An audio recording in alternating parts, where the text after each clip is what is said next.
Señor fiscal, su participación para efectos de responder a las alegaciones del abogado de Tejeda, perdón, de Rodolfo. Rodolfo Priale de la Peña. Bien, gracias, señor magistrado, con su venia, señorita presidente. Con respecto a las alocuciones vertidas por el abogado del señor Priale de la Peña, debemos indicar lo siguiente. En primer lugar, sostiene el abogado defensor que no se ha corroborado en este proceso penal común, ni entiéndase tampoco en el procedimiento especial de colaboración eficaz, la declaración prestada por el colaborador 6-2017. Sin embargo, ello no es así, y se pone de manifiesto precisamente cuando el propio abogado del señor Priale de la Peña sostiene que no se le haya vinculado a su cliente con esas 5 coincidencias de reuniones y de consumos en distintos lugares abiertos al público en esta ciudad. Sin embargo, si se revisa la página 11 del auto impugnado, el primer párrafo, allí se ha aludido con claridad, señores magistrados, a la constitución de empresas, esto es, la formación de personas jurídicas que sí vinculan al imputado Priale de la Peña con los hechos objeto de imputación. Tenemos primero, por ejemplo, que la empresa Granja Juan Diego Vasco Sac, según partida electrónica 1251-7566, fue constituida el 12 de julio del año 2010, teniendo como socios fundadores a Priale de la Peña, a García Alcázar y al señor Guillermo Reynoso. Dato importante que también puso en evidencia la juez en el auto impugnado es que lo relevante de este dato no radica en la fecha en la cual haya sido constituida esta persona jurídica, sino en las operaciones que posteriormente a su constitución intervino esta empresa. Tenemos en segundo lugar la partida electrónica 1251-7827 que corresponde a la persona jurídica Terrapuerto Guari Sac, constituida el 21 de junio del 2010, en el que figuran como socios apoderados el señor o la señora Graciela Priale de la Peña, pariente directo. Perdón, señor abogado.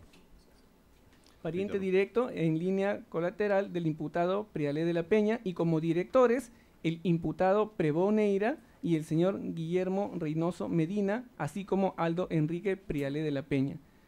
Se tiene también en la partida electrónica 1295-3519, que corresponde a la empresa Triple P Agraria SAC, constituida el 14 de diciembre del 2012, teniendo como socio a Prevó Neira y a Priale de la Peña.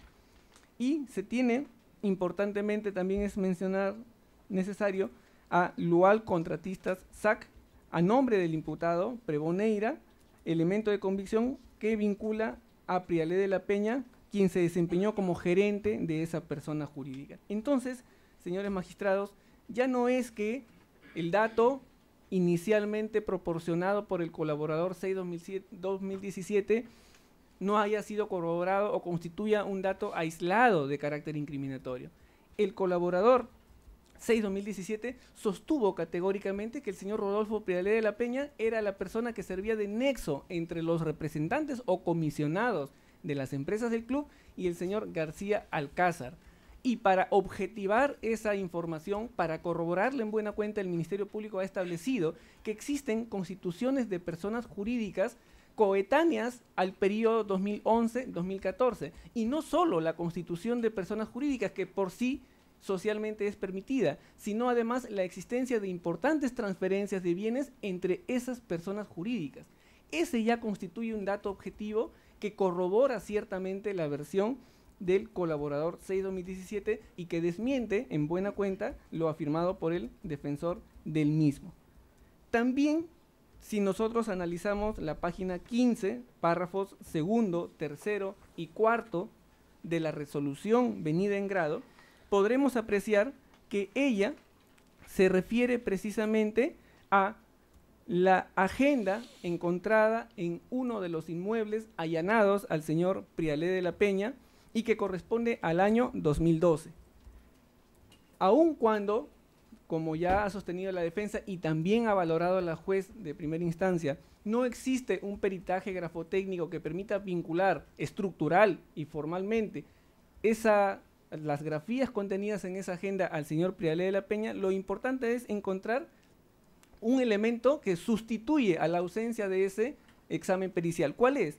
Que en esa agenda se advierte la anotación, y lo tomo textual: cumpleaños de mi menor hija, se porta, puntos suspensivos, 1000 regalos y 2 corazones, corroborando el representante del Ministerio Público que una de las hijas del señor imputado, Prialé de la Peña, que se llama Alejandra, cumplía precisamente años en ese mes.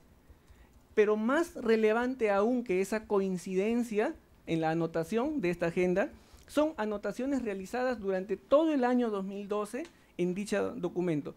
Y destacan las siguientes: por ejemplo, en enero del 2012, la inscripción Odebrecht, $10.000, Carlos García. En el mes de febrero del 2012, específicamente el 20 de febrero, Queiroz Galbao. En abril del 2012, $10.000, García. En mayo del 2012, García, 2.000.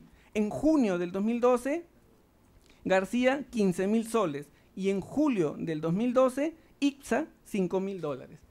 Reitero, las anotaciones de esta agenda, que pericialmente no se pueden vincular con contundencia al imputado Prialé, pero que sí se pueden imputar por la coincidencia en la anotación del onomástico de su hija y por los datos, tanto de nombres como de cifras de dinero que se vinculan, permiten concluir que este señor sí se encontraba, pues, necesariamente relacionado a la actividad de tráfico de influencias en condición de determinador.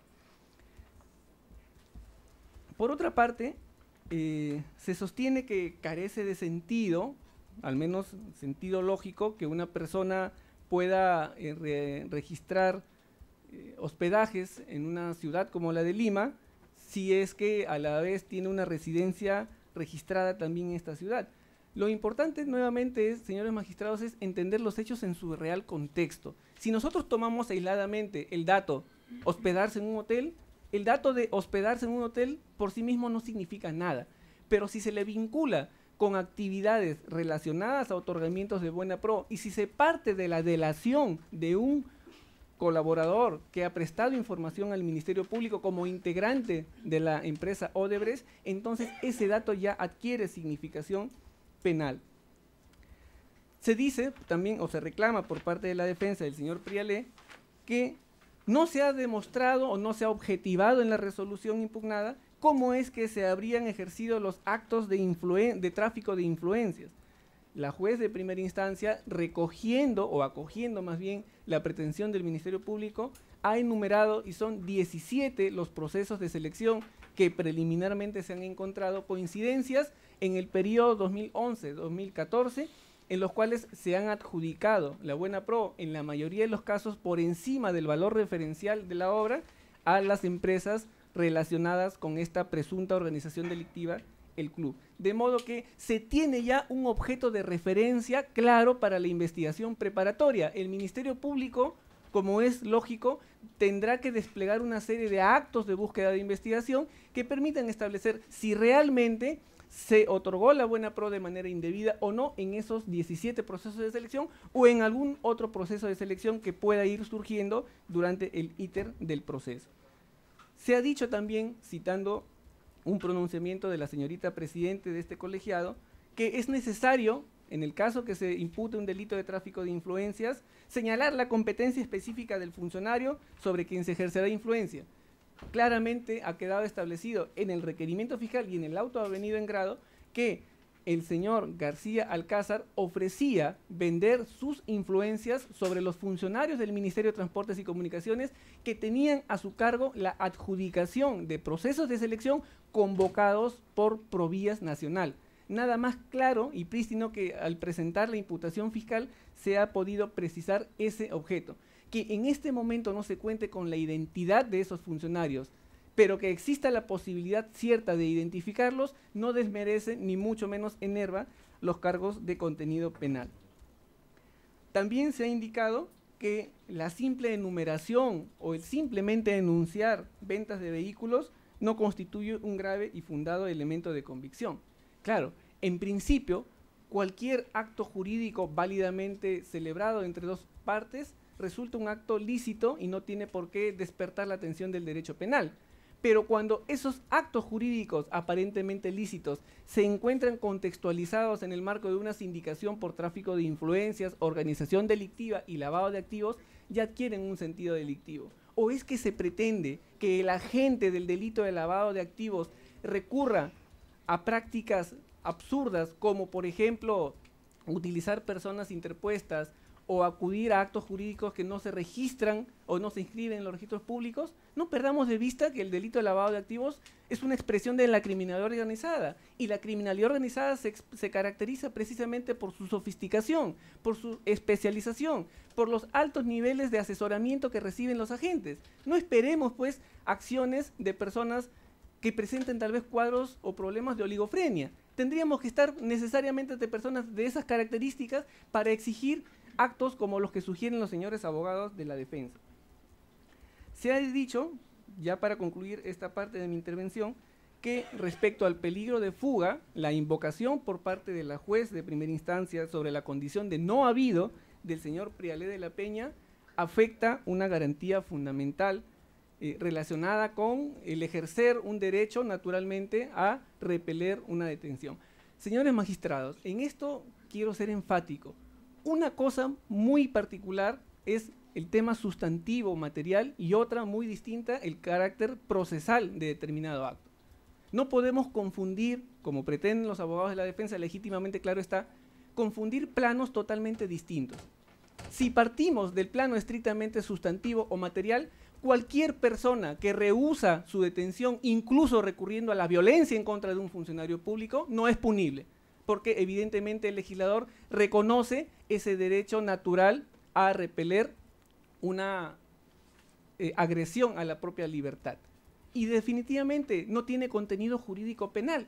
Pero otra cosa muy distinta es el hecho de que una persona no sea habida o no se ponga a derecho como un indicador de su comportamiento en el proceso penal. Me refiero concretamente a la condición de no habido del señor Prialé de la Peña y de los demás coimputados, a excepción del señor García Alcázar. Repito, una cosa es el carácter sustantivo material que no permite criminalizar, pues, a quien huye o se esconde de la justicia, y otra muy distinta es medir la conducta de quien sí se esconde o permanece oculto como un indicador objetivo de no sujeción o de no sometimiento al proceso penal. Esos dos planos, insisto, no se pueden confundir. Y como para poder insistir más en el tema de la confusión, el señor abogado del imputado Prialé de la Peña concluye su intervención diciendo: en todo caso a mi cliente impónganle un mandato de comparecencia restrictiva. O sea, no existen elementos de convicción o sí existen estos. No existe peligro procesal de fuga o sí existe. ¿Y por qué me permito hacer estas preguntas? Porque quien sostiene que a su defendido se le debe imponer un régimen de comparecencias restrictivas está aceptando que existen graves y fundados elementos de convicción y que existe peligro de fuga, porque en buena cuenta lo único que separa la prisión preventiva de la comparecencia con restrictivas es el tema de la necesidad de la medida. Allí donde el juez encuentra que existen graves y fundados elementos de convicción y que además existe un peligro de fuga, pero la medida a imponer, llámese prisión preventiva, es demasiado intensa, demasiado aflictiva de la libertad, opta por una medida menos lesiva como lo es la comparecencia restrictiva. Entonces hay que definir los presupuestos. O estamos ante un caso en el que sí concurren los dos presupuestos materiales de la prisión preventiva, o simplemente estamos alegando cuestiones intrínsecamente contradictorias. Pasando en tercer término a la exposición a los argumentos. Perdón. Sí, vamos a, por 5 minutos, vamos a dar uso de la palabra al abogado de Prialé de la Peña. Abogado. Bien. 12:45. Empiece, doctor. Señores magistrados, por 15 minutos. Por 5 minutos, perdón. Brevemente, señala el representante del Ministerio Público, bueno, voy a dar respuesta a dos aspectos que, si bien es cierto, los ha mencionado respecto a García Alcázar, tangencialmente hacía referencia a mi patrocinado, y era el tema de de la amistad y los actos jurídicos de transferencia. Señala el fiscal que, si bien es cierto, existen reconocimientos respecto a una amistad que data de décadas atrás, sin embargo existirían actos jurídicos de transferencia que le da relevancia penal. La transferencia que ha hecho referencia el colega de la defensa, definitivamente se trata de un vehículo de compra-venta que más bien resulta lógico, es propio de la amistad. Mi primer carro yo se lo vendía a un mejor amigo, o sea, eso es parte de la lógica. Los seres humanos hacemos actos comerciales entre nuestras amistades. Sería ilógico hacer actos con desconocidos, más bien. Se habla del uso de las líneas telefónicas, y aquí quisiera que nos pongamos de acuerdo, porque una cosa es lo que señala el fiscal superior en este acto y otra muy distinta lo que refiere la juez en el auto objeto de apelación. Señala la fiscalía en este caso que dice: no se discute el uso de las líneas telefónicas ni la titularidad, sino el uso para establecer nexos comunicativos. Sin embargo, la juez señala: en ese sentido, no se han negado las comunicaciones, o sea, se contradice con lo que dice el fiscal en este acto. Sin embargo, podemos sospechar, señala la juez en el auto que ha sido materia de apelación, habrían tenido por objeto ocultar comunicaciones. Es lo que señala la juez. Estos señores han sacado teléfonos a nombre del señor Reynoso para ocultar sus comunicaciones. Y ya se ha explicado acá, conforme al propio reporte de Claro, que es el gerente titular de las líneas respecto a la empresa Granja Juan Diego Vasco, Sociedad Anónima Cerrada. Señala el fiscal: no se han corroborado lo declarado por el colaborador eficaz. Que hemos señalado eso, y que él, a efecto de contradecir ese postulado, enumera las constituciones de diversas empresas. Granja Juan Diego Vasco, Sociedad Anónima Cerrada, del 12 de julio del 2010, el Terrapuerto Guarizap, Agronegocios Procan, incluso hace referencia a la empresa Lual Contratista, en cuya constitución no interviene el señor Rodolfo Prealé de la Peña. Como les he señalado, él era gerente comercial. Sin embargo, se limita a señalar que las constituciones de estas empresas, muchas de ellas antes de los hechos en materia de imputación, que según la tesis de la Fiscalía es del año 2011, estas empresas, muchas de ellas constituidas antes de esta fecha, dice, tienen importantes transferencias. Yo me pregunto, ¿cuáles? ¿Cuáles son las transferencias millonarias de estas empresas que, a criterio de la Fiscalía, son parte del acto de tráfico de influencias o, en su defecto, de lavado de activos? ¿Cuáles son esas millonarias transferencias, señores vocales? Solamente se habla de que han realizado importantes transferencias. No se dice cuáles. Son empresas que, si ustedes las revisan con información de acceso público a la SUNAT, todas han realizado sus actividades en base a su objeto social. En base a su objeto social. Trata de criminalizar y dice, por ejemplo, en el caso de la Granja Juan Diego Vasco SAT, constituida, si bien es cierto, antes de los hechos, el 12 de julio del 2010, lo que hay que observar con detenimiento son las operaciones que han realizado posteriormente. Señores vocales, ¿qué operaciones? Como les he señalado, el objeto social de Granja Juan Diego Vasco SAT era alquilar su terreno en la zona de Asia a la empresa San Fernando. Desde su inicio, en el año 2010, luego de constituida, le sale un contrato de arriendo de su local, la merced conductiva, $12,000, como les he señalado inicialmente. Abogado, ya lo mencionó. Conforme. Su tiempo ha concluido. Señor fiscal. Gracias, señor magistrado. Respondiendo a este último punto, que en realidad es el que se ha introducido por primera vez en el debate en esta audiencia, en el auto apelado se ha dejado establecido, la juez lo dejó establecido, el señor Prealé de la Peña aceptó, a través de su abogado, que él es representante de la empresa Casper Equities S.A. y ha negado representar o conocer a la empresa Fall City Investment S.A.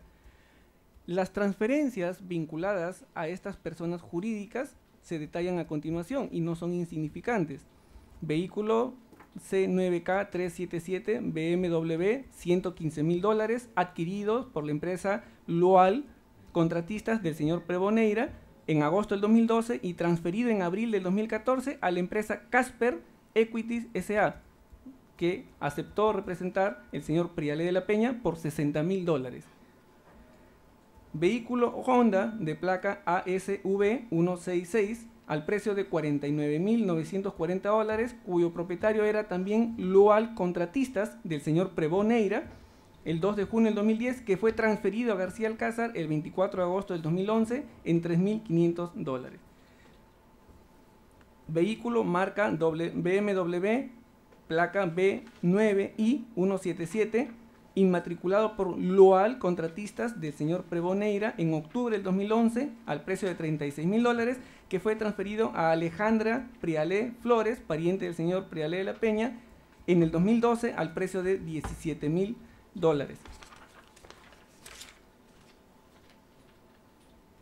Otros movimientos que generan aún más sospecha, según el tenor de la resolución impugnada: transferencia del inmueble situado en San Borja Sur 208 por Lual Contratistas del imputado Preboneira por $67.000 el 31 de mayo del 2014, transferido a Casper Equity, aceptadamente representada por el señor Prialé de la Peña, por $187.000 en noviembre del 2014.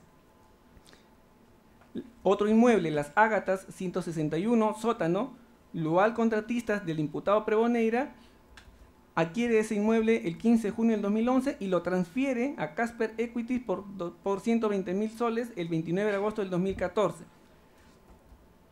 Otro departamento que transfiere por $183.000 Lual Contratistas del señor Preboneira el 15 de julio del 2011 a Casper Equity del señor Prialé de la Peña por $230.020 en agosto del 2014. Esos constituyen, señores magistrados, actos objetivos que ya no solo dicen de una relación amical entre el señor Prialé de la Peña y tanto el imputado traficante de influencias como los integrantes de las empresas denominadas del club, sino además revelan actos jurídicos que en teoría del Ministerio Público constituyen el mecanismo para blanquear capitales, el mecanismo para disfrazar la proveniencia ilícita de dinero obtenido a propósito de la irregular adjudicación de obras públicas. Eso es todo, señor. Muchas gracias, señor fiscal. Bien, pasamos entonces a la respuesta a los argumentos expuestos por la defensa de Tejeda Moscoso. 20 minutos, señor fiscal, 12 con 54 minutos. Gracias, señor magistrado. Con su obediencia, señorita presidenta. El abogado defensor del imputado Paul Tejeda Moscoso sostiene lo siguiente, cuestionando en primer orden los elementos de convicción aportados por la Fiscalía. Sostiene que un consumo en el Swiss Hotel, el hallazgo de una tarjeta de presentación con un número manuscrito aún no verificado, el ser, según registros públicos, apoderado de la empresa Obrainsa, y el registro de 3 llamadas que recibió a un teléfono que se le atribuye desde un número atribuido también al imputado Prialé de la Peña, constituyen indicios débiles que no revelan en modo alguno la materialidad del delito de tráfico de influencias o de organización delictiva o de lavado de activos que concretamente se le imputa en este caso al señor Tejeda Moscoso. Sin embargo, señor magistrado, debemos tener en consideración lo siguiente. Se dice que el registro de llamadas telefónicas al número del imputado Tejeda Moscoso son de diciembre del año 2014, cuando ya la organización delictiva, el club, no existía o no operaba y cuando también ya el señor García Alcázar había cesado en su cargo en el Ministerio de Transportes y Comunicaciones. Nosotros debemos tener en consideración lo siguiente, señores magistrados. Los hechos en el proceso penal, en todo proceso penal, se interpretan y se interpretan a la luz de criterios de carácter normativo. Nosotros no podemos encamisetar, nosotros no podemos restringir un periodo delictivo a la fecha que coincide con el ingreso de una persona a la administración pública y con la fecha de su salida de esa entidad. En el auto impugnado, la juez lo que ha hecho ha sido precisar, a solicitud, claro, de los abogados defensores, que el señor García Alcázar ingresó en septiembre del 2011 y egresó del Ministerio de Transportes en julio del 2014.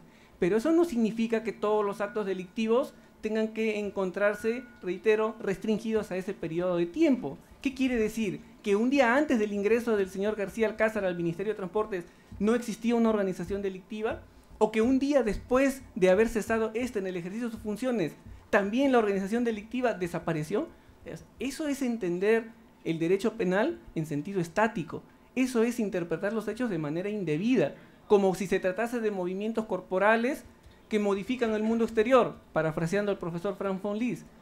Hoy por hoy se entiende que el delito constituye un fenómeno social, un comportamiento que expresa socialmente un sentido de desvaloración, un sentido de total menosprecio por los bienes jurídicos protegidos. Y así, en ese marco, no se pueden encamisetar los hechos al inicio de un cargo y al cese de ese cargo. Por lo tanto, las coincidencias en las llamadas telefónicas y también los actos jurídicos de transferencias no se pueden entender o no pueden asumirse como limitados a ese escueto periodo de tiempo que por lo demás me permito con todo respeto advertir, la señora juez de primera instancia no ha dado por cierto que ese sea el periodo en el que se ha cometido el delito. Ojo, la señora juez ha dicho, recogiendo la imputación fiscal, que a la vez se remite a la palabra del colaborador 6-2017, que los hechos habrían ocurrido entre el 2011 y el 2014.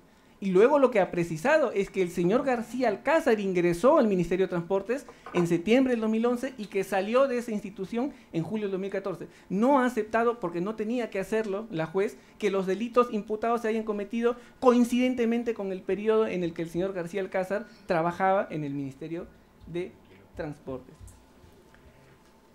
Por eso es que todos los argumentos a que las reuniones se produjeron fuera de ese periodo devienen pues insustentables en este caso.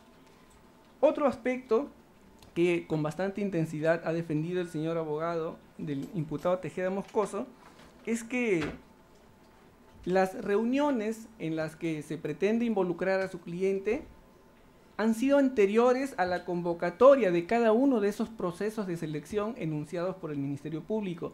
Y ha dicho pues, a la convocatoria le preceden los estudios de factibilidad, la elaboración de las bases, la determinación en buena cuenta de las reglas de juego dentro del proceso de selección. Y eso es cierto. Y dice, a partir de ahí el señor abogado de la defensa, o pretende sugerir que si es que se le trata de vincular a su cliente con esos hechos, también tendría que haberse reunido durante fechas coetáneas a la preparación de las convocatorias. Pero eso ya no es tan cierto, señores magistrados, porque quienes conocemos poco o mucho el tema de contrataciones y adquisiciones del Estado, sabemos que todas las fases previas a la convocatoria pública son actividades de exclusivo dominio de la administración pública, de modo que en ellas no puede irrumpir un pretendido traficante de influencias o un pretendido comprador de influencias ilícitas. Reitero, es absurdo exigir que el señor Tejeda Moscoso se hubiese reunido o hubiese tomado parte de las reuniones con carácter muy anterior a las convocatorias, si se reconoce que todas las actividades previas a la convocatoria son de exclusivo dominio de la administración pública. En que esas actividades no puede influir decisivamente un sujeto que pretenda hacerse indebidamente de una buena pro. Sí puede, en cambio, entrar a tallar cuando ya la convocatoria se ha formalizado, cuando existe un proceso de selección en curso y cuando existe la posibilidad plausible de poder comprar conciencias a través de influencias traficadas por un funcionario de la entidad. Entonces, si nosotros entendemos de este modo las argumentaciones esbozadas por la defensa, veremos que ellas carecen de todo sentido lógico y además con un basamento jurídico. Refiriéndose ya al tema del peligro de fuga en concreto, sostiene el señor abogado que su cliente tiene arraigo por razones de domicilio, por razones familiares, que registra una importante cantidad de movimientos migratorios y que en este caso la defensa no tendría por qué acreditar el motivo o la razón de esos viajes. Aquí me permito hacer una precisión, señor magistrado, y esto opera para toda la lógica dialéctica del proceso penal. El Ministerio Público propone hechos, plantea proposiciones fácticas. La defensa puede asumir frente a esos planteamientos una actitud pasiva o inactiva, esperando en buena cuenta que algún nivel de incoherencia o alguna grieta pueda terminar derrumbando la imputación fiscal, o puede, por el contrario, asumir una estrategia activa, invocando, alegando, arguyendo determinadas situaciones. Si en este caso el señor abogado de la defensa considera que los movimientos migratorios de su cliente se encuentran debidamente justificados, esa no es una circunstancia que le incumba acreditar al Ministerio Público, porque él está alegando en este caso que los movimientos migratorios tienen, en definitiva, una raíz o un origen lícito. Pero lo más importante, aún sopesando esta circunstancia, no es que los movimientos migratorios, los viajes al extranjero del señor Tejeda, sean abundantes o no existan. Lo importante es que constituyen un indicador objetivo. El artículo 269, numeral 1 del Código Procesal Penal peruano del 2004, que tiene, dicho sea de paso, una redacción idéntica a la del artículo 203 del Código Procesal Penal tipo de Iberoamérica, que en el año 1978 ya impulsaba el profesor argentino Julio Mayer, establece que un criterio para estimar el riesgo de fuga es el arraigo determinado por razones domiciliarias, familiares o laborales, en la medida en que indiquen facilidad para ocultarse o para fugar. Y de este sentido, nosotros tenemos que relacionarlo directamente con los movimientos migratorios. No se está tratando aquí de satanizar a una persona que viaja permanentemente. Eso sería en un Estado de Derecho absurdo. Aquí de lo que se trata es de establecer cómo es que los movimientos migratorios de una persona indican o permiten inferir razonablemente que a ésta le es fácil salir del país. No se está satanizando, reitero, a una persona por el hecho de viajar al extranjero. No puede, de un privilegio, poder inferirse algún tipo de reproche jurídico. Lo que se trata aquí es establecer que por sus antecedentes, hablando de movimientos migratorios, el imputado Tejeda Moscoso puede abandonar fácilmente el país y sustraerse a la acción de la justicia. Nuevamente, el abogado del señor Tejeda Moscoso alude a la condición de no habido de su cliente, ya nos hemos referido a ello en una anterior locución, solo remarcamos que no se pueden confundir el plano procesal, que tiene que ver con la evaluación del comportamiento en este proceso. Hoy, 5 de febrero del 2018, el imputado Tejeda Moscoso no se ha puesto a derecho, no se ha sometido a este proceso penal, y ese es un comportamiento procesal. La raíz de esa decisión, esto es, la de permanecer oculto o de esconderse, es una decisión que no se puede criminalizar, por supuesto, pero eso opera en un plano sustantivo, material, no en el plano procesal. Finalmente, señor magistrado, y reafirmando también en buena cuenta una contradicción intrínseca, el señor Tejeda Moscoso ha referido de que, a despecho de que no lo haya ordenado la juez de primera instancia, ha hecho o ha practicado una caución de 200.000 soles y ha ofrecido una fianza real sobre un inmueble. Yo me permito sostener que una persona que considera que sobre sí no pesan cargos de contenido penal serios y contundentes no tiene por qué desprenderse de una cantidad económica tan importante o de ofrecer una fianza real para controlar un posible encarcelamiento preventivo. Nuevamente volvemos a la discusión de ¿existen o no graves elementos y fundados de convicción o no existen estos elementos? ¿Existe o no riesgo de fuga? ¿De qué sirve que yo, abogado defensor, venga argumentando durante 18 minutos que no existen graves y fundados elementos de convicción, que no existe peligro de fuga, si termino mi intervención sosteniendo de que sí existe el peligro de fuga y que existen los graves y fundados elementos de convicción, solo que como no quiero perder mi libertad, ofrezco dinero y ofrezco un inmueble? Eso también debe ser evaluado, evidentemente, por el colegiado. Por eso indicaba, en buena cuenta, la discusión se remonta nuevamente al aspecto de la necesidad. ¿Es necesaria la medida de prisión preventiva decretada por la juez Acuo? Es necesaria en la medida en que ella, y solamente ella, no otra medida menos intensa o menos gravosa, puede mantener bajo control los riesgos a los que está expuesto este proceso penal. Riesgo de fuga, en concreto, en el caso que nos ocupa. Y esa necesidad ha sido largamente argumentada por la juez de primera instancia, aun cuando evidentemente no convenga a los intereses de los imputados. Eso es todo por mi parte, señor juez. Gracias por el tiempo utilizado. 5 minutos al abogado de Tejeda Moscoso. 1:06. Se empieza. A ver, en cuanto se refiere a las llamadas telefónicas, obviamente el periodo de la investigación ha sido determinada por la Fiscalía por la información del Corredor Eficaz 006. Y lo que dice es que en marzo desapareció la organización criminal. Y lo que dice la Fiscalía es que como lo amplía hasta julio, porque en julio cesa el funcionario público. Yo creo que este argumento de la Fiscalía de que se tiene que investigar antes, unos días antes, o también los efectos después, es aplicable a las investigaciones de los delitos de lavado de activos. Porque en los delitos de activos siempre se estudia 2 años antes para determinar el capital inicial con el que llega el procesado al periodo de investigación, y siempre es útil mirar el año posterior al hecho investigado para determinar los efectos del movimiento patrimonial. Pero en este caso, señorita Presidenta, mi patrocinado no es investigado por delito de lavado de activos. Y eso hay que aclararlo.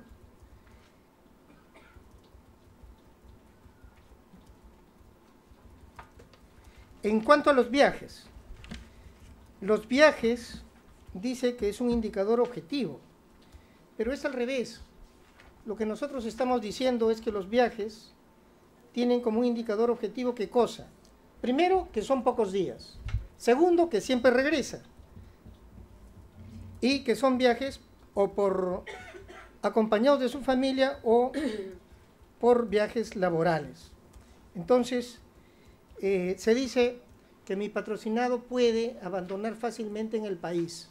Y la pregunta, señorita Presidenta, señores jueces, es ¿qué ciudadano peruano no tiene facilidad para abandonar el país hoy en día? Con las facilidades que hay para comprar pasajes. Ni siquiera a los países que limitamos, ni siquiera necesitamos visa. Simplemente con nuestro pasaporte y en algunos casos con nuestro DNI cuando se pasa la frontera del país. Entonces, puede abandonar fácilmente en el país, no es un dato objetivo que emane de un certificado migratorio. Y la situación de no habido. En este tema se dice, hasta el día de hoy no se ha puesto a derecho, pero señores magistrados, esta justamente es una apelación de la audiencia de prisión preventiva. Y a la audiencia de prisión preventiva, lo vuelvo a reiterar, no era necesario que se presente mi patrocinado. Antes de la prisión preventiva, cuando la Fiscalía formaliza su investigación preparatoria, decayó su orden de detención preliminar. El día que formaliza, terminó la detención preliminar vinculada a la investigación preliminar y luego proceden a solicitar una prisión preventiva. Yo a todo esto, señorita Presidenta, y con todo respeto, le he llamado una emboscada jurídica porque se investiga en secreto, se piden medidas cautelares en secreto, que luego decaen y en consecuencia se pide una prisión preventiva. ¿Y cuántos días tiene la defensa para defenderse? 48 horas, para procurar elementos de prueba o contraindicios. Esto es de verdad un ámbito en el que se resalta que se está utilizando, y no es el primer caso, la Fiscalía viene utilizando con asiduidad herramientas legales que el legislativo los ha otorgado para perseguir a las verdaderas organizaciones criminales, al terrorismo, al narcotráfico, a los secuestradores.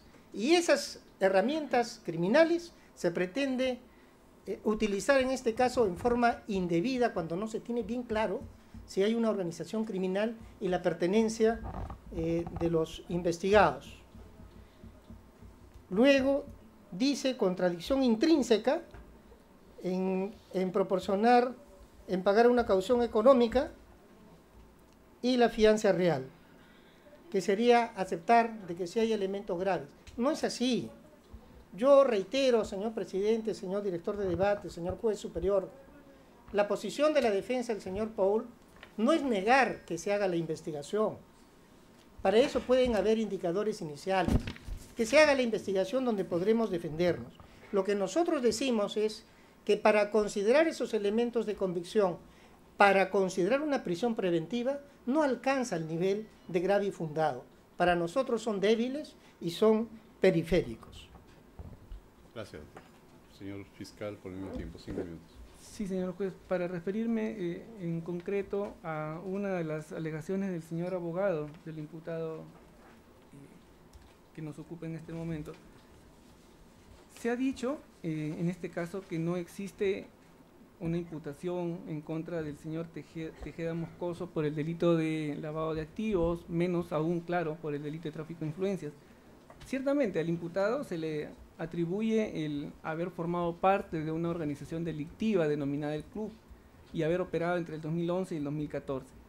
Pero debemos partir de un dato que es importante, señor magistrado.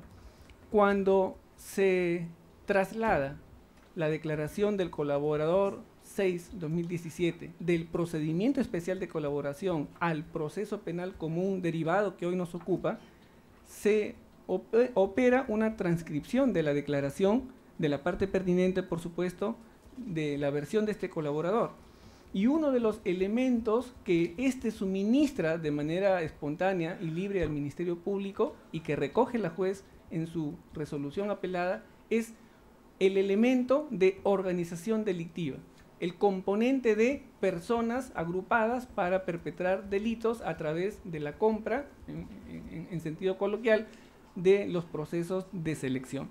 Cuando al señor, al colaborador eficaz 6/2017, se le pide o se le solicita proporcionar los nombres de las personas que habrían actuado como representantes o como comisionados de estas empresas del denominado club, él en algunas ocasiones manifiesta no recordarlo. Por ejemplo, con la empresa JJC no recuerda al representante, y lo mismo sucede con las obras Alteza, Aramsa, JC Montes, Reina Upacá, etc.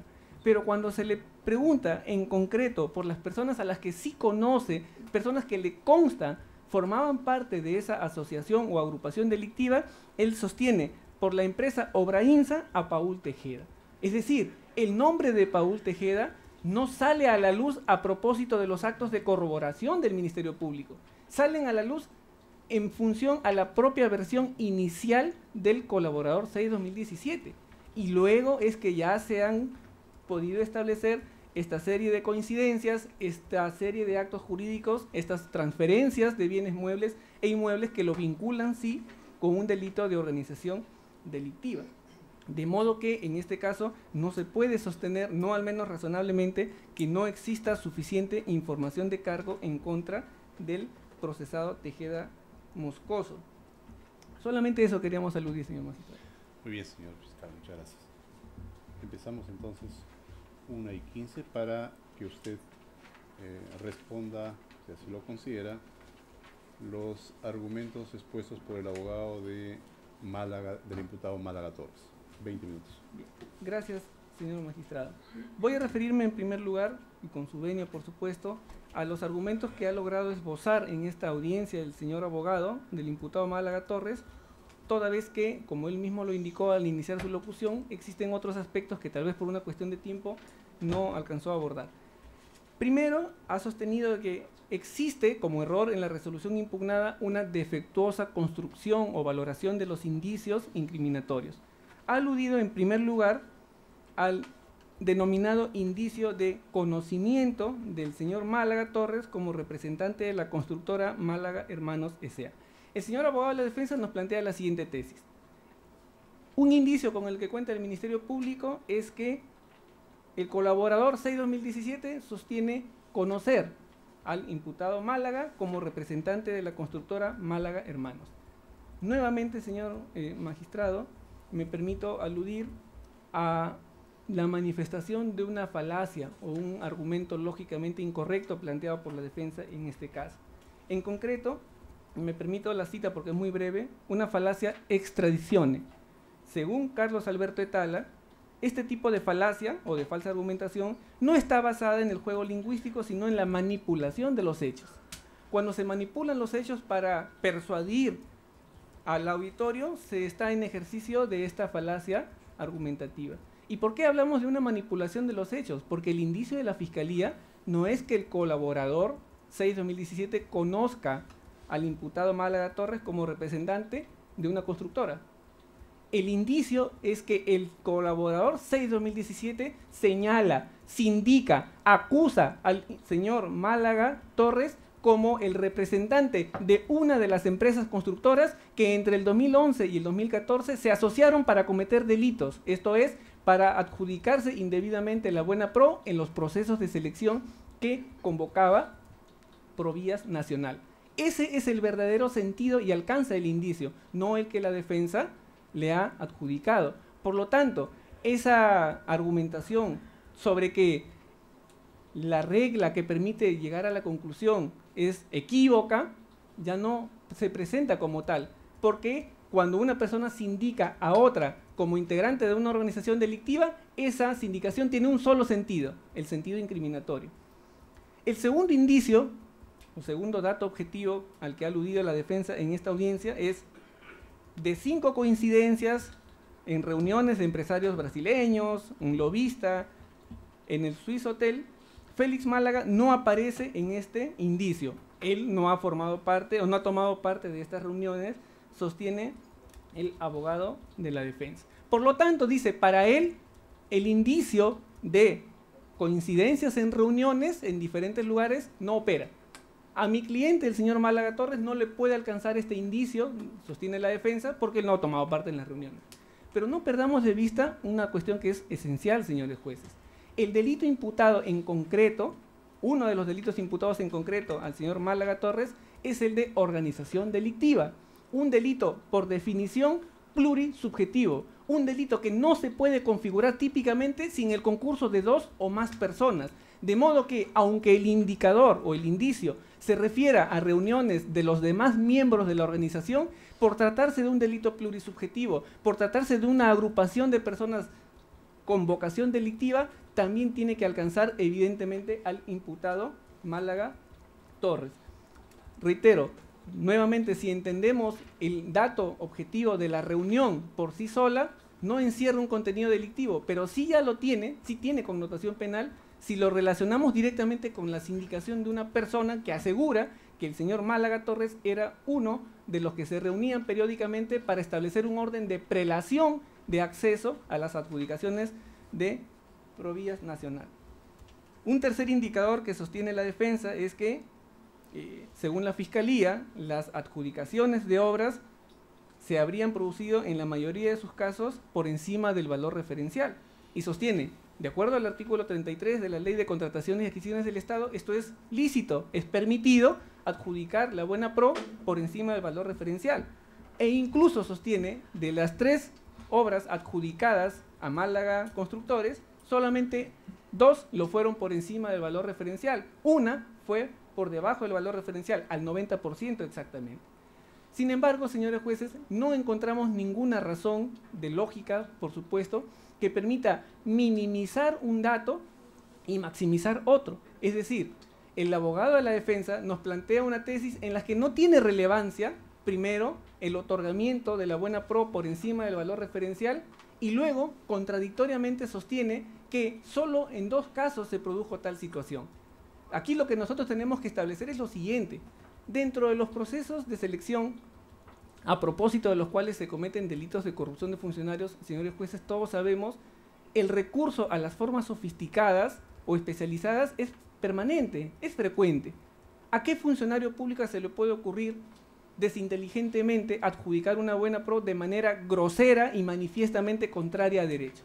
No, definitivamente la experiencia criminológica enseña que también en los delitos de corrupción se acuden a formas sofisticadas. Y evidentemente el hecho de que no constituya una infracción de carácter administrativo no enerva el hecho de que estemos ante una infracción de carácter penal. ¿O es que acaso nos van a decir que una infracción de carácter penal se puede construir solamente a partir de infracciones de carácter administrativo? Por supuesto que no. Existen casos en los que administrativamente no existen irregularidades, pero sí se cometen delitos de corrupción, o por lo menos se pueden apreciar indicios de la comisión de estos delitos. Y me permito citar un ejemplo. El carácter expeditivo con el que actúan algunas administraciones públicas, municipales o regionales, la rapidez en el pago de los precios, objeto de compras o de contrataciones, por sí misma no constituye un indicador criminoso. Por supuesto que no. Sería un absurdo tratar de cuestionar la rapidez o la celeridad de la administración pública. Pero cuando esa celeridad inusual se encuentra entrelazada a otros datos incriminatorios, ya tiene evidentemente un mayor peso y un sentido incriminatorio. Sostiene también en este caso que la Fiscalía no cuenta con información que permita aseverar sin lugar a dudas de que la adjudicación de estos procesos de selección fue contraria a derecho. Eso, en primer lugar, señor magistrados, es objeto de investigación. No es objeto de referencia en esta investigación un delito de colusión o un delito de aprovechamiento indebido de cargo en el que se discute ciertamente lo debido o lo indebido en la actuación del funcionario público en el marco de la contratación estatal. Aquí de lo que se trata es del ofrecimiento de influencias para adjudicaciones de buena pro. De modo que, en este caso concreto, en este estadio aún no le es exigible al Ministerio Público, porque no es objeto de investigación, aportar ese dato sobre si se otorgaron de manera debida o de manera indebida los procesos de selección a la constructora Málaga Torres. El quinto indicio que trata de desacreditar el señor abogado en esta audiencia es en el de una comunicación telefónica. Dice, existe una comunicación telefónica aislada del 17 de septiembre del 2014, cuando, sostiene la defensa, la organización supuestamente delictiva ya había cesado, porque de acuerdo con el colaborador cesó en marzo del 2014, y cuando ya el señor García Alcázar no trabajaba en el Ministerio de Transportes, porque dejó de trabajar en julio del 2014. Entonces, ¿qué significación, dice el señor abogado, puede tener una comunicación de septiembre del 2014? Aquí la juez ha tenido que realizar una especial argumentación, y ella consta en la resolución impugnada, y ha establecido que de acuerdo con un oficio acopiado por el Ministerio Público por la Fiscalía Supraprovincial, de folios 863, emitido por SUNARP, se establece que el señor Prialé de la Peña no se encuentra registrado como gestor de intereses. A partir de esa información, la juez, creemos de manera correcta, ha inferido lo siguiente. Es cierto que la comunicación se produjo en septiembre del 2014, pero el hecho ya que exista un nexo telefónico, una comunicación entre Prialé de la Peña y entre Málaga Torres y Prialé de la Peña, conjuntamente también interviniendo en ella con el señor García Alcázar, evidencia que es un dato inusual, porque si no estamos ante un gestor de intereses, ¿cuál sería la necesidad de contactar a una persona que además se encuentra involucrada con otras actividades ilícitas? Es decir, si nosotros vemos de manera nuevamente aislada la situación del señor Málaga, el que éste haya llamado una sola vez al lobista o al traficante de influencia, si se quiere, no tendría ninguna significación. Podría llamarlo por cuanto motivo se nos ocurriera. Pero nosotros tenemos que entrelazar ese dato con la sindicación que pesa sobre Prialé de la Peña y con la sindicación que recae sobre García Alcázar, quienes eran, según la imputación, traficante y lobista o comprador de influencias en este caso. Cuando nosotros podemos integrar este dato aislado a todo el entramado de indicios que ofrece el Ministerio Público, ya adquiere otro sentido. Y esa es la invocación de la Fiscalía en esta audiencia. También ha aludido, para ir concluyendo, que no se cuenta en este proceso penal con un informe emitido por el INDECOPI en el que se pronuncie sobre la existencia o no de conductas anticompetitivas. Dice, este es un hecho institucional y tiene que ser declarado a través de una resolución. Señores magistrados, nuevamente, y parto de un ejemplo, el concepto de autor que maneja el derecho administrativo es muy diferente al concepto de autor que se maneja en derecho penal. La concepción de bienes muebles e inmuebles que se maneja en derecho civil dista muchísimo de la que se maneja en derecho penal. Y eso es, o eso responde, a la lógica de que los criterios de imputación jurídico-penal son criterios sui generis. Y en este caso concreto, la emisión de un informe por el INDECOPI no es un elemento integrante del tipo penal de tráfico de influencias o de organización delictiva o de lavado de activos. No hace falta que el INDECOPI nos declare si existieron efectivamente o no prácticas anticompetitivas para que nosotros podamos establecer que existe un delito.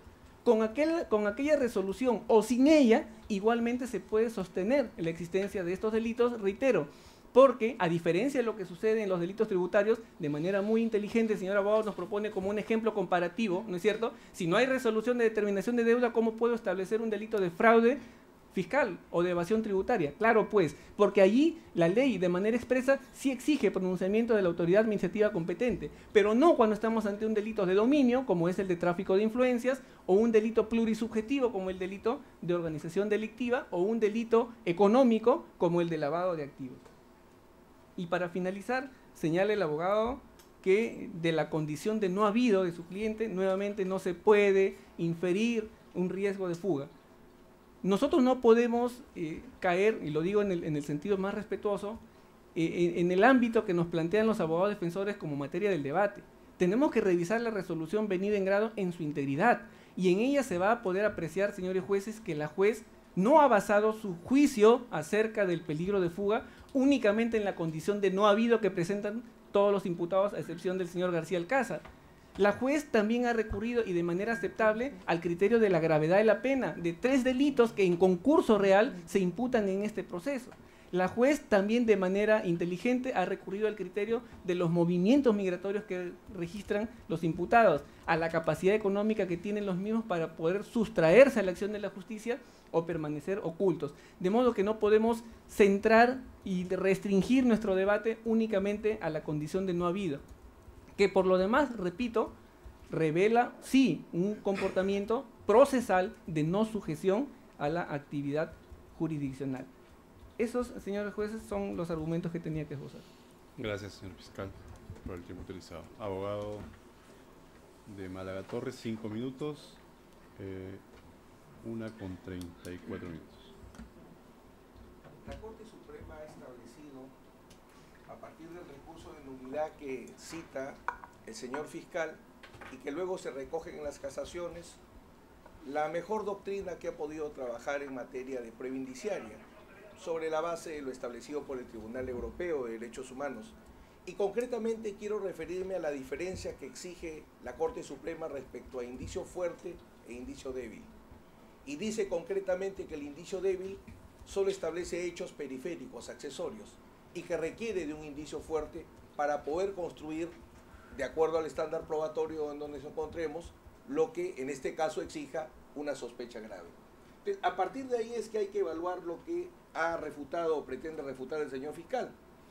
El indicio de conocimiento, concretamente, en efecto, la jueza señala que el colaborador eficaz refiere tener conocimiento que Félix Málaga es representante como integrante del club. Eso es lo que refiere el colaborador eficaz. Pero lo que nosotros planteamos como indicio equívoco es que hay otra interpretación. Si el señor pertenece al sector de la construcción, puede haber, y lo hemos dicho expresamente, puede haber conocido a Málaga como integrante del club, como puede haber conocido a Málaga como miembro del sector de la construcción. Y eso no se puede discutir en este nivel, porque finalmente quien trae a mi patrocinado con prisión preventiva es la Fiscalía, no nosotros. En segundo lugar, refiere, por ejemplo, el señor fiscal el indicio de las 5 contingencias, y con todo respeto, él entra en un verdadero sofisma, porque habla de la pluralidad de autores, que es un delito que se puede cometer por un conjunto de personas, la pluralidad de la organización criminal. Eso no está en discusión. Lo que está en discusión es, nuevamente, si el indicio que utilizo para construir la sospecha grave hace esta secuencia: empresarios hospedados en el Swiss Hotel obtuvieron indebidamente obras. Si en ese indicio no está Málaga, no está en discusión la tipificación. Lo que está en discusión es si ese indicio puede o no justificar un auto de prisión preventiva, si cumple o no con el estándar de sospecha grave de respecto de Félix Málaga, no del resto de coimputados. En tercer lugar, el señor fiscal pretende apartarse de toda la jurisprudencia en materia de delitos contra la administración pública. ¿En qué caso de delito contra la administración pública se ha establecido que, no existiendo infracciones administrativas, puede existir un delito de función vinculado a la contratación estatal? Ninguno. en todos los casos de criminalidad vinculada a la contratación estatal, colusión, cohecho, tráfico de influencias, que es el acto preparatorio del